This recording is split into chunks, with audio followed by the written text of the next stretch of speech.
Good morning, fourth grade. For the next couple of weeks, we will begin investigating different type of rocks and fossil creations. I will share our study guide for our Unit 2 fossils under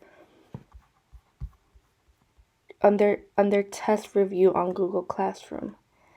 To begin our fossil unit, we are going to start out with a reading about fossils and how they share a story. Follow along as I read. Earth scientists, called geologists and paleontologists, ask questions about the history of Earth. Geologists focus their studies on the structures of rocks and how they are formed. Paleontologists ask questions about what life was like millions of years ago. These scientists can't travel back in time, so they look for answers to their questions in rocks. From the evidence they find, paleontologists build models to explain how they think plants and animals lived and what their world was like. Digging through the layers. Over billions of years, Earth's surface has changed dramatically. Areas once covered by water are now dry. Continents have moved around the globe. Large areas of Earth's surface were once covered by thick sheets of ice, which now have melted. Through all these changes, layers of new rocks have formed on Earth. Some layers were formed by lava that erupted from volcanoes, covered Earth's surface, cooled, and turned into solid rock. Other layers of rock formed by tiny particles of rock called sediments that settled in Earth's oceans, lakes, and swamps. After millions of years, these layers of sediment changed into sedimentary rock. By digging through layers of sedimentary rock, Earth scientists have determined the age of Earth and discovered the organisms that lived here at the time the sediments were deposited. Scientists attempt to assign age to the rocks they study. They have several tools they use to determine the age of rocks. One technique is based on the fossils they find in them. Fossils are the remains of organisms preserved in rocks. Scientists know that some of the organisms represented by fossils are much older than other fossils they find. This kind of information tells a scientist that one rock is older than another, based on the fossils found on them, but not how old either rock is in absolute terms. For determining the absolute age of rocks, geologists use other tools and techniques. Fossils form in several different ways. Most form when a dead organism ends up at the bottom of a water environment like an ocean, lake, or swamp. The organism gets buried in mud and sediments. Most of the softer parts of the organisms decompose, but the hard parts, like the bone, teeth, and some shells remain. Sediment carried by erosion continue to deposit on top of the remains.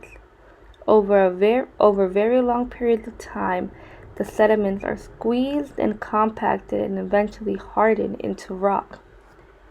As buried bones age, minerals seep into the bones and bit by bit turn the bones into solid rock.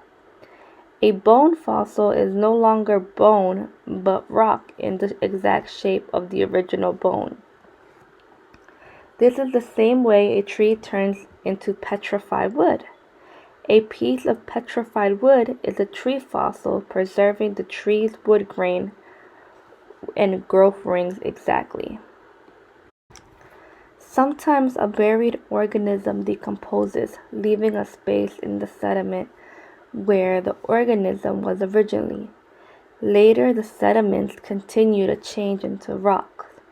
The space in sediments, called a mold, will filled with minerals. The minerals that fill the mold turn into a different kind of rock than sediment surrounding the mold. After a long time, the minerals in the mold form an exact replica of the original organism. This kind of fossil is called a cast. Cast fossils of organisms like clams, sea urchins, snails are fairly common. After years of studying fossils found all over the planet, paleontologists have discovered that some of the fossil organisms lived on Earth for only a short time, perhaps a few million years, and are very widespread. A few are found all over the world in the United States, Europe, Asia, and South America. Such short-lived widespread fossils are known as index fossils. Index fossils help scientists determine the absolute age of rocks they are studying. When scientists locate an index fossil in the rock layer she is studying, she knows a lot about that layer and when its sediment were deposited. Together, all the fossils on Earth make up the fossil record. The fossil record is a valuable source of information about the history of life on Earth. The fossil record also provides evidence of the environment in which ancient organisms live. An important part of an organism environment is climate, the average weather in an area. We have learned from fossils that Earth's climates have changed over time. For example, fossils of plants would have thrived in hot and humid areas like a tropical jungle have been found that in areas that are deserts now. Such fossil evidence suggests that these areas were wetter millions of years ago than they are today. Fossilized tree trunks can provide similar kinds of evidence. Most trees do not grow as fast when the temperature is cold and dry.